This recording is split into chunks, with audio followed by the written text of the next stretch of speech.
Yo, what's up guys? It's Noah here, and in today's video, we're going to be talking through a couple player props I like over on Prizepicks for the Week 3 Monday Night Football games. We have a doubleheader for Monday nights. We have two games, Bills and Jaguars, and then we got Commanders and Bengals. So a nice little two-game slate, guys, and I got four props that we're going to give out in this video. So I have two plays I like from the Bills-Jaguars game, and then I have two plays I like from the Bengals-Commanders game. So four picks. We're going to talk through these four plays. We're going to share why I like them. Now, before we do get started, guys, make sure you hit that like button down below if you do enjoy these Prizepicks videos, and if they do help you out, make sure to hit that subscribe button as well. And if you guys are new to Prizepicks, and if you don't have a Prizepicks account, be sure to sign up, use that promo code NOAH, and when you do sign up for Prizepicks with my promo code and place your first lineup, you will instantly get $50 in promo funds added to your account that you can then use towards additional lineups.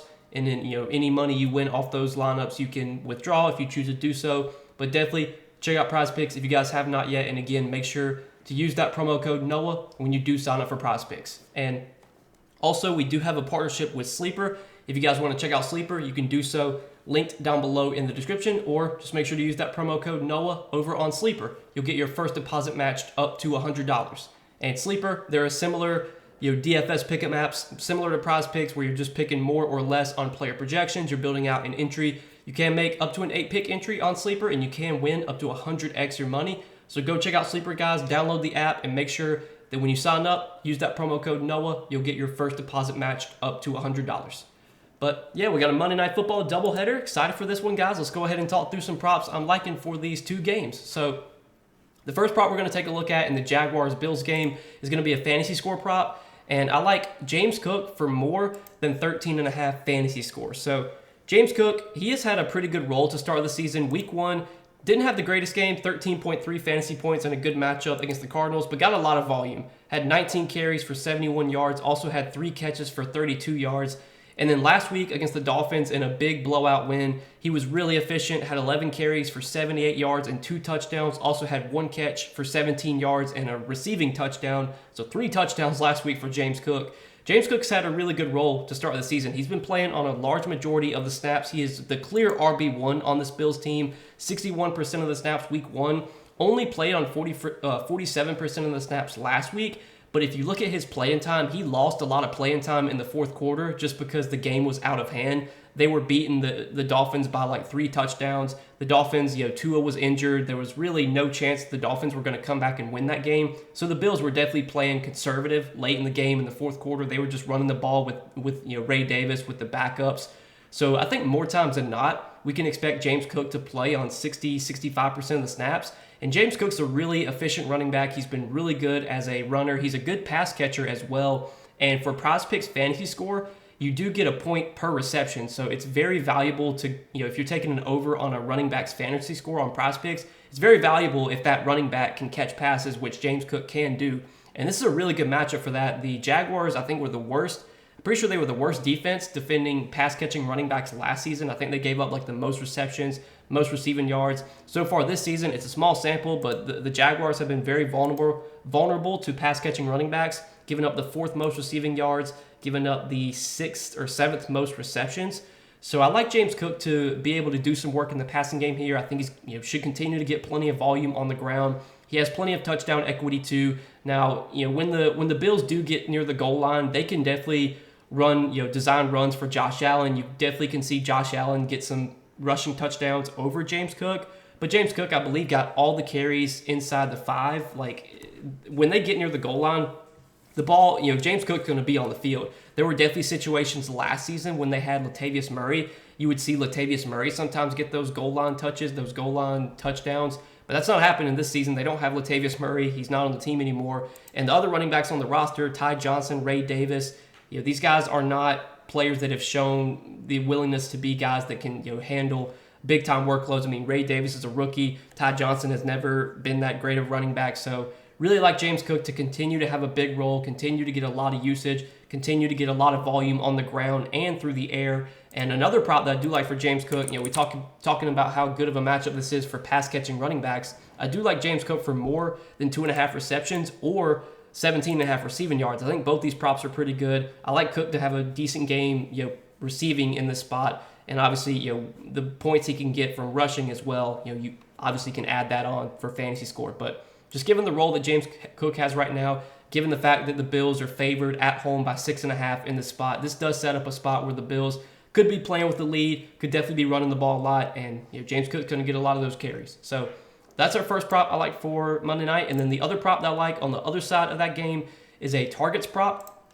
And we're going to take Gabriel Davis for more than 4.5 targets. So Gabe Davis last week did see 7 targets. Now, he only had 3 targets in week 1, but got 7 targets last week.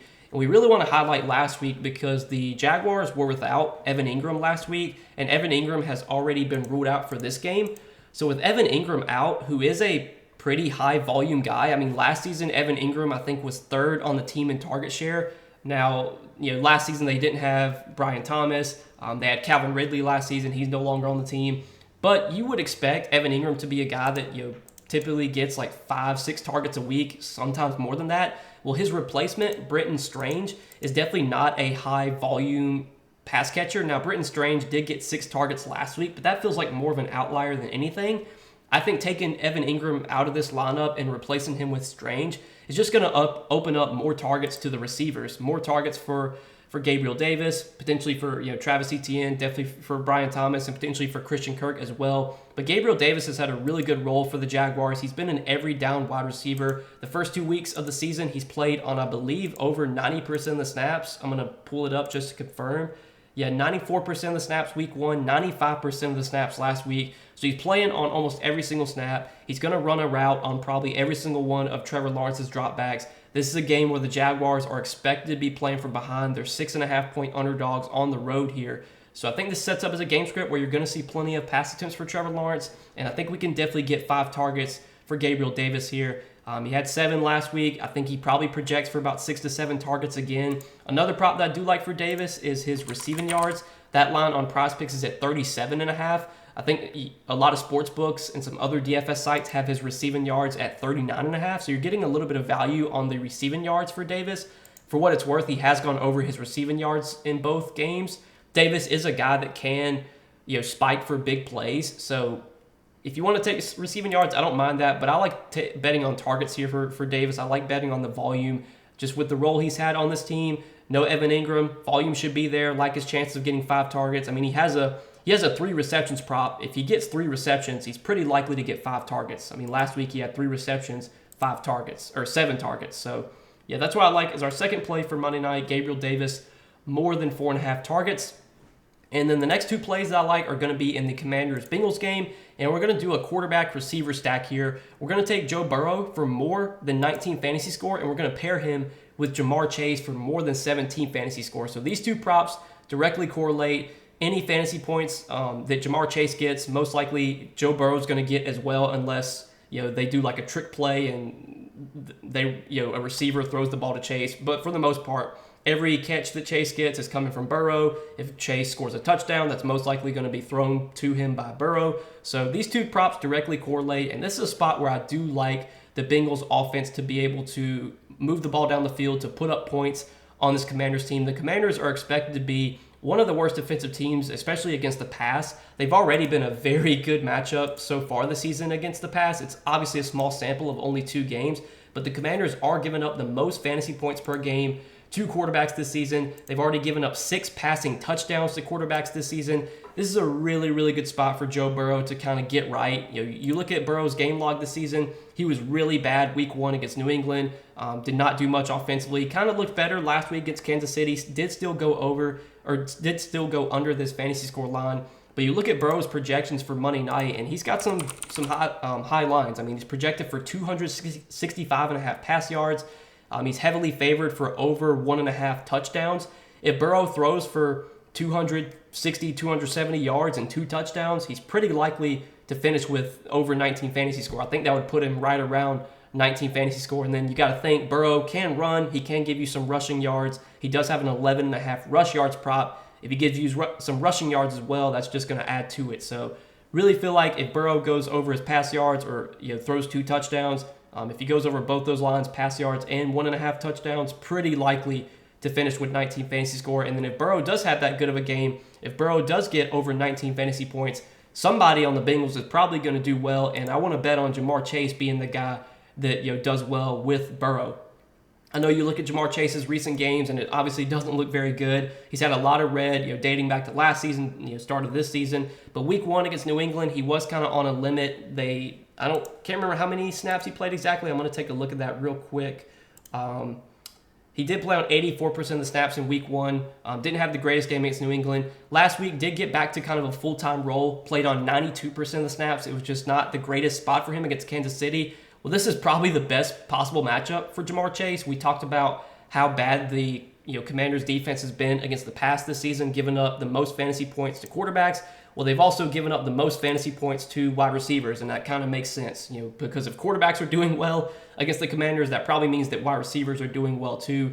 They've given up the most fantasy points per game to wide receivers. They've given up the third most receptions, top 5 in receiving yards allowed. They've given up the most touchdowns to receivers. So this is a really, really good spot for Jamar Chase. I like him to kind of bounce back here to get back on track. I know T. Higgins is expected back for this game. We don't know yet if T. Higgins is going to be like on a snap count. T. Higgins hasn't played yet this season, so this will be his first game back from injury. He's not on the injury report, so he's expected to play. But again, we don't know if he's going to be on like a pitch count or anything.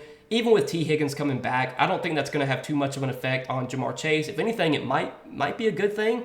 Defenses are now going to have to focus attention onto T. Higgins, so they can't just zone in on trying to stop Jamar Chase. Maybe that opens up even more opportunity for Jamar Chase. But if you look at Chase's projections, kind of similar to Burrow, he's got some high projections here on Monday night. I mean, 6.5 receptions prop, 81.5 receiving yards prop. Remember, Prizepicks is full PPR, so you get a point per reception. Jamar Chase is one of those guys that can easily rack up 8, 9, 10 receptions. He's had plenty of games where he's had that many receptions, and those are huge because obviously you get a point per reception, not to mention what you get for receiving yards. And if you get touchdowns, obviously those are super valuable because they're worth 6 points each. And I think Jamar Chase, don't want to, I'm probably not going to bet it, but I think Jamar Chase is a pretty decent bet to score a touchdown here. You could take that if you wanted to, but I would just take fantasy score because if he scores a touchdown, I think he's pretty likely to go over this fantasy score line. But I do like pairing Burrow and Chase here as a correlated stack. Like the spot a lot for them against the Commanders. I think this is definitely a matchup where they should be able to move the ball down the field, and we should see them kind of look like the old Bengals.